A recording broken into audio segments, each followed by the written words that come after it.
Hi అండి. మనం ఇంట్లో చేసే పనులకి ప్లానింగ్ ఉండాలా? ఖచ్చితంగా ఉండాలన్నమాట. అదేంటంటే మనం ఏదన్నా ఒక పని చేస్తున్నాం అనుకోండి, అది ఎంజాయ్ చేస్తూ రిలాక్స్‌గా చేసుకునేలా ఉండాలే గానీ, అలసిపోయి నీరసం వచ్చేసి, నొప్పులొచ్చేసి ఇలా కాదు.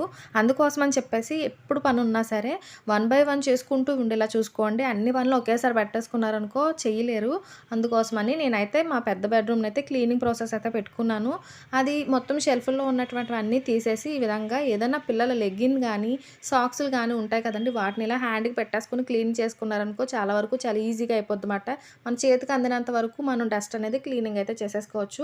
నెక్స్ట్ ఏదైనా ఒక ర్యాక్ ఉందనుకోండి, అందులో ఇంకా డస్ట్ వేస్తూనే ఉంటాము. అది మంచియని, పనికిరాని, పనికొచ్చినయని ఏవైనా సరే పిల్లలు వేస్తారు, మనము వేస్తూ ఉంటాం కదా! అలాంటి వాటన్నింటిని ఇలా ఏదన్నా ఒక బ్యాగ్‌లో గానీ, ఇలాంటి బాక్స్‌లో గానీ స్టోరేజ్ చేసేసుకున్నాం అనుకోండి, మనకు కావాల్సినప్పుడు తీసుకోవడం, మళ్ళీ అందులోనే వేసేయడం ఒక ఐడియాగా అయితే ఉంటుంది. ఇది వచ్చేసి పెద్ద బెడ్‌రూమ్ క్లీనింగ్ అయితే అయిపోయింది. మీకు కూడా యూజ్ అయితే ట్రై చేసేయండి. Do subscribe.